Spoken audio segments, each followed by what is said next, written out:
উইকেন্ডে বাইরে বেড়াতে বেরিয়ে ভোরবেলা উঠবো কেন, এরকম একটা ভাববোধে আমাদের সকলের মধ্যেই কাজ করে।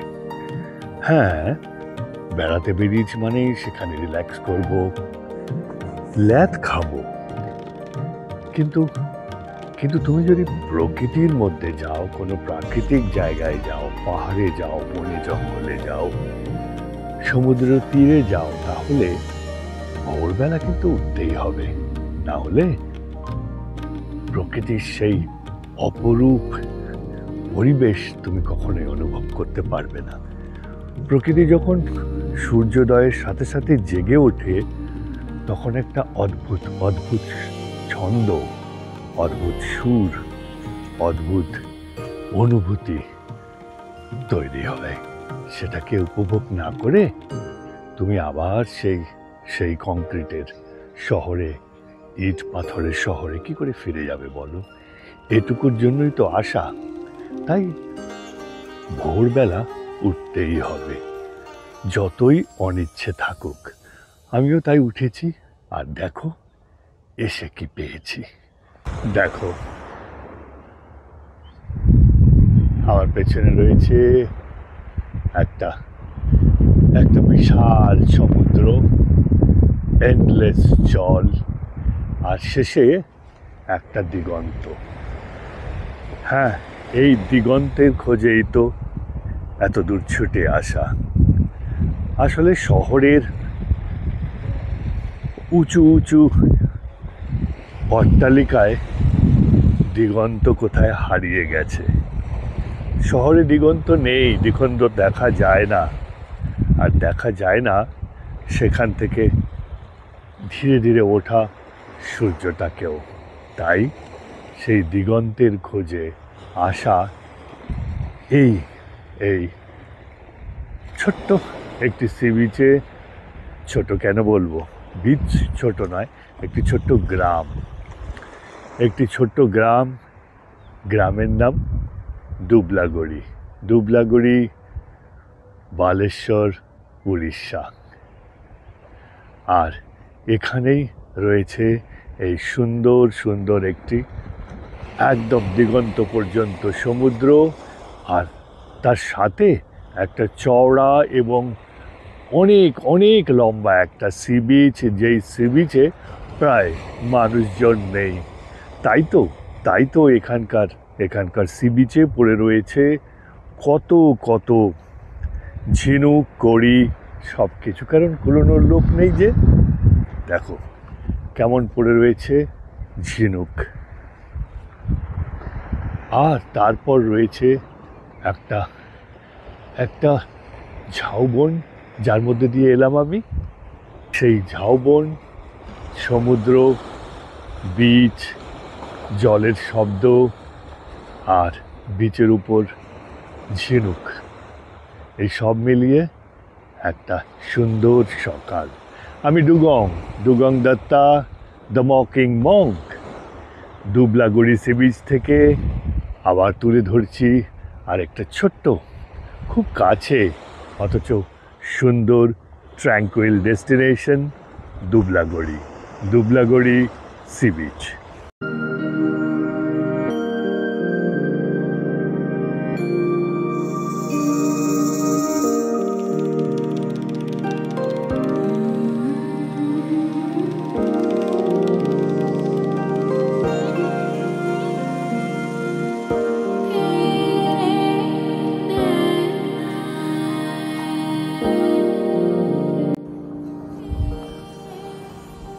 কত ঝিনুক। এরকমই একটা ঝিনুক পেয়েছি। এই ঝিনুক যখন বেশ বড় বড় ঝিনুকগুলো খুললে তার মধ্যে কিন্তু পেতে পারো মুক্ত। তবে না, এগুলো সব মৃত ঝিনুক বা ডেড শেল। এগুলোর মধ্যে সেই প্রাণীটা নেই যেই প্রাণীটার গায়ে উঠে আসে বা তৈরি হয় মুক্ত। যেখানকার জিনিস সেখানেই ছেড়ে দিলাম, কিন্তু কত পরিমাণ ঝিনুক দেখো এখানে, আর সেই সঙ্গে সমুদ্রের ঢেউয়ের তৈরি করা মানে আর্টিস্ট্রি বালির ওপর। আরে সুন্দর লাগছে সকালটা। আরো ভোরে এলে বোধহয় আরো ভালো হতো, কিন্তু কাল এত রাতে এলাম না, দেরি হয়ে গেল সব কিছুই। উফ, যতদূর দেখতে পাচ্ছি শুধু অগণিত ঝিনুক।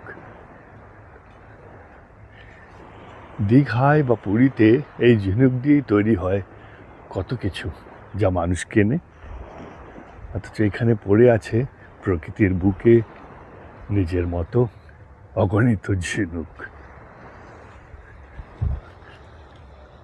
পঞ্চুপাদা ও বুড়াবলঙ্গা দুটি ছোট নদীর মোহনার মাঝে একটি যেন আলাদা জগৎ।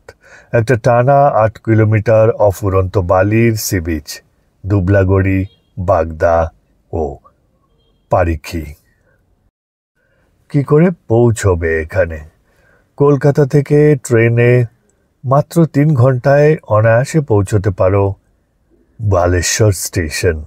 সকালের ট্রেনে আসাই ভালো, সব থেকে ভালো পুরীর বন্দে ভারত। যদিও স্থানটি ঐতিহাসিক দিক থেকে অনেক পুরনো, তবু বেশ ছোট্ট স্টেশন এই বালেশ্বর। স্টেশনের বাইরেই গিয়ে পাবে অটো এবং ট্যাক্সি স্ট্যান্ড। অটো ৭০০ টাকায় এবং কার ১,১২০০ টাকায় মাত্র ১ ঘন্টায় পৌঁছে দেবে তোমাকে একেবারে দুবলাগুড়ি বিচ ডেস্টিনেশন, তোমার পূর্ব নির্ধারিত হোটেলে। কলকাতা থেকে নিজের গাড়ি নিয়েও পৌঁছানো যায় মাত্র ৫ থেকে ৬ ঘন্টায়। দুবলাগুড়িতে মূলত ৩টি বিচ স্টে রয়েছে: Debs marine resort, bubbles of luxury এবং ocean bridge retreat. Debs marine resort খুবই ছোট, তবে আমি সেখানে যাইনি। সবার আগে দেখিয়ে দিচ্ছি বাবলস অফ লাক্সারি। ঢুকতেই একটি ছোট্ট পার্কিং, দুপাশে দুটো 4টে লাক্সারি কটেজ, আর তারপর একটু ওপরে উঠে রয়েছে দুপাশে 4টি 8টি সুইস কটেজ, বা সুইস টেন্ট। এখানে সুইস টেন্টটি বেশ, তবে সাজানো একটি বাগান, এখনো কাজ চলছে। শুনলাম এখানে নাকি একটি সুইমিং পুলও হবে। তারপর সুইস টেন্টের কয়েকটির মধ্যে রয়েছে এয়ার কন্ডিশনিং ফ্যাসিলিটিও। প্রতিটি টেন্টের সামনে রয়েছে একটি সুন্দর ব্যালকনি, যেখানে চেয়ার টেবিল নিয়ে বসা যেতে পারে। আর পাবে ডান দিকে একটি সিটিং এরিয়া বা ডাইনিং এরিয়া, সেটাও বেশ সুন্দর গোল মতো। আর এই সব ছাড়িয়ে পেছনে বেশ খানিকটা জায়গা রাখা রয়েছে ফাঁকা, সেটা বলতে পারো অ্যাক্টিভিটি এরিয়া। সেখানে রয়েছে কিছু দোলনা, রয়েছে কিছু বসার জায়গা, রয়েছে ক্যাম্পফায়ারের ব্যবস্থা এবং একটি সেলফি পয়েন্ট। আবার এগুলোর ঠিক উল্টো দিকে পাবে টেন্টিং এরিয়া। একটা বেশ খানিকটা জায়গা জুড়ে ব্যবস্থা করা হয়েছে চিপ টেন্ট অ্যাকোমোডেশন। অনেক সস্তায় এখানে টেন্টে থাকা যাবে, ছোট ছোট ডোম টেন্ট, যাতে একজন বা দুজন অনায়াসে থাকতে পারে। আর এই কম্পাউন্ডের ঠিক পেছনের গেট দিয়ে বেরিয়ে ঝাউবন হয়ে পৌঁছে যাওয়া যাবে সি বিচে। এবার আসি ওশেন ব্রিজ রিট্রিট। এখানকার সবথেকে বড় এবং সবথেকে লাক্সারি প্রপার্টি। অনেকটা জায়গা নিয়ে তৈরি। ঢুকেই ডান দিকে একটি ওয়াটার বডি, বাঁদিকে প্লে এরিয়া, একটা বিশাল বড় পার্কিং এরিয়া, আর তারপর এখান থেকেই শুরু হয়ে যাচ্ছে ডান দিকে দেখো মাড কটেজ। হ্যাঁ, মাড কটেজ, কমপক্ষে 12টি। আপার লেভেলে রয়েছে আরো সুন্দর জায়গা, আরো অনেক অ্যাকোমোডেশন। ডান দিকের একমাত্র কংক্রিট সাদা বাড়িটি আসলে অফিস। আর এই দেখতে পাচ্ছ এখানকার সব থেকে সুন্দর, অনেক খোলামেলা বড় একটি ডাইনিং এরিয়া। শুধু ডাইনিং এরিয়া কেন বলবো, এটি একটি আড্ডা জোনও বটে। অনর্গল পাবে চা এবং পাকোড়া আড্ডা মারার জন্য। এবার চলো রিট্রিটের সেকেন্ড লেভেলে। এখানে সুন্দর গাছপালা দিয়ে সাজানো একটা জায়গা, অ্যাক্টিভিটি এরিয়া, এবং ডান দিকে রয়েছে 6টি air conditioned super luxury cottages. সব থেকে সুন্দর হলো এর মাঝখানের বালিয়ারি, যেখানে রয়েছে অনেকগুলো বেশ বড় বড় গাছের ছায়া, এবং সেই গাছগুলোকে সুন্দরভাবে সংরক্ষিত করা হয়েছে দেখতে পাচ্ছ। আর মাঝখানে পাতা থাকে প্রচুর, চেয়ার টেবিল। আর ওই যে ওখানেও রয়েছে আরো 5টি ব্যাম্বু কটেজ। হ্যাঁ, বাঁশের, পুরো চারিদিকে বাঁশের বাড়ি, ওপরে ছাউনি দেখতে পাচ্ছ, খুব ঠান্ডা থাকে। আর এর পরেও রয়েছে আরো একটি লেভেল, বলতে পারো থার্ড অ্যান্ড ফাইনাল লেভেল। সেখানে রয়েছে টেন্টিং এরিয়া, কিন্তু এর টেন্টিং এরিয়া অনেকটা বড়। সেখানে বসার আলাদা জায়গা রয়েছে। এগুলো রয়েছে কমন টয়লেটস, টেন্ট যারা অ্যাভেল করবে তাদের জন্য কমন টয়লেটস অ্যান্ড বাথ। তাদের জন্য রয়েছে একটা হ্যাং আউট এরিয়া বা সিটিং এরিয়া। ওপর থেকে রাতের বেলাও কিন্তু এখানে প্রচুর লাইট দেওয়া থাকে। টেন্টের মধ্যেও রয়েছে ডোম টেন্ট, ছোট ডোম টেন্ট ছাড়াও রয়েছে বেশ বড় সাইজের কিছু টেন্ট। আর ওই হলো পেছনের গেট, যেটা দিয়ে ঝাউবন হয়ে মাত্র 2 মিনিটে পৌঁছে যাওয়া যাবে একেবারে সমুদ্র সৈকতে, সি বিচে। হ্যাঁ, ডিলাক্স ও মাড কটেজে রয়েছে ব্যালকনি। তাছাড়া ভেতরের ফার্নিচার এবং টয়লেট সবই ঠিক আছে, কিন্তু খাটটা বোধহয় একটু ভালো হতে পারত। তবে সামনের এই গাছপালা সহ বালিয়ারি জায়গাটি অসম্ভব সুন্দর। সারাদিন আড্ডা মেরে এখানে বসেই কাটিয়ে দেওয়া যায়। ব্রেকফাস্টে পাবে লুচি, তরকারি, ডিম সেদ্ধ এবং মিষ্টি। আর লাঞ্চ বেশ এলাহি। রয়েছে আলু ভাজা, ডাল, আলু ঝিঙে পোস্ত, দই বেগুন, প্রন কারি, চাটনি, পাঁপড় এবং সালাদ ভাতের সঙ্গে। অবশ্য রুটি চাইলে সেটাও পাবে। আর রয়েছে মাছ। হ্যাঁ, মাছ। এটাই হলো প্যাকেজের মধ্যে। অতিরিক্ত তুমি অর্ডার করতেই পারো, আমি যেমন করেছিলাম একটি ক্র্যাব। লাঞ্চের পর একটু রেস্ট নিয়ে আবার বেরিয়ে পড়লাম ঝাউবনের মধ্যে দিয়ে গ্রামের পথে। ছোট ছোট খুব সাধারণ বাড়িঘর, হয়তো জেলেদের, কারণ অনেকের সামনেই ঝুলছে ঝাল এবং কিছু বয়া বা ফ্লোটার। রয়েছে গ্রামের ছোট্ট মন্দিরও, রয়েছে বাচ্চা কাচ্চারা, কিন্তু আমাদের দেখেই কেমন যেন পালিয়ে ঢুকে যাচ্ছে ঘরে। গ্রামের মানুষকে আর বিরক্ত না করে সোজা বেরিয়ে পড়লাম সি বিচের দিকে। আমরা বোধহয় বাগদার কাছাকাছি চলে এসেছি। এখন বিকেল 4টে, সূর্য অস্ত যাওয়ার সময় হয়ে গেছে। তাই বিচের রঙও বদলে গেছে সমুদ্রের জলও।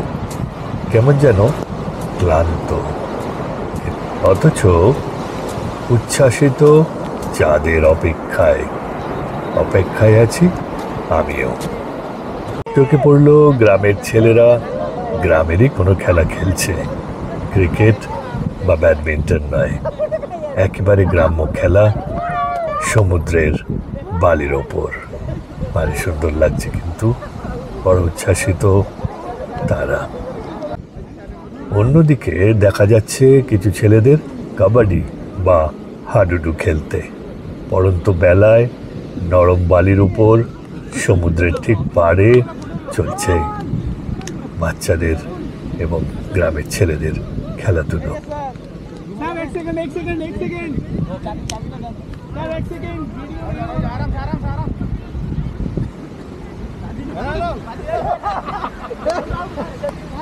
আমাদের ছেলেমেয়েরা অনেক অনেক বঞ্চিত ছেলেবেলার এই সব খেলাধুলো থেকে। একটা জায়গায় গ্রামের মানুষ বিক্রি করছিল ডাব এবং এই টুকটাক খাবার দাবার। সেখান থেকে একটা ডাব নিলাম।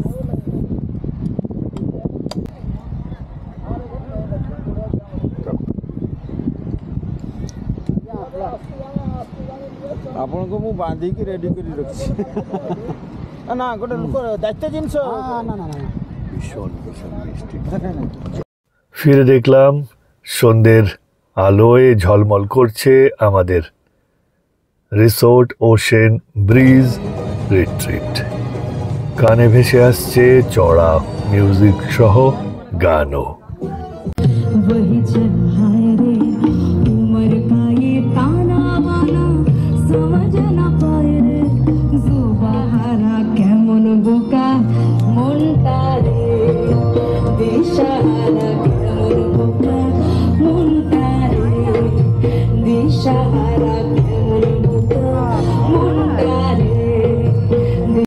শুধু ক্যাম্প ফায়ার নয়, কয়লার উপরে ঝোল সাজছে বারবিকিউও।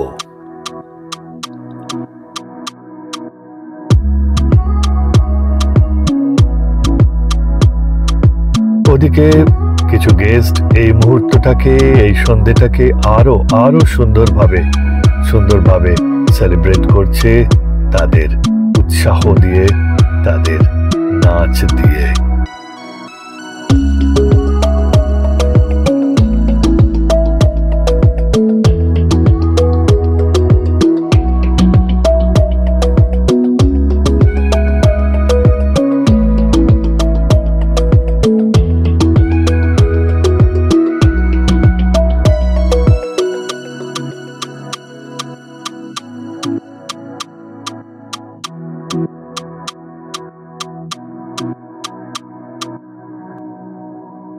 ডিনারের পর আবার কিন্তু সেই ঝাউবনের পথে চলে যেতে পারো সি বিচের ওপর রাতে। সেখানে নিভৃতে বসে জীবনের অনেকগুলো কঠিন প্রশ্নের উত্তর খোঁজার চেষ্টা করতে পারো, নিজে বা কাউকে সঙ্গে নিয়ে। যদি ডেস্টিনেশনটি ভালো লেগে থাকে, বিশদ বিবরণের জন্য ডেসক্রিপশন বক্সটা দেখে নিও। আর হ্যাঁ, ভালো লাগলে একটা লাইক করো, বাকিটা তুমি জানো। আর বললাম না, ভালো থেকো, আবার দেখো দ্য ওয়াকিং মঙ্ক।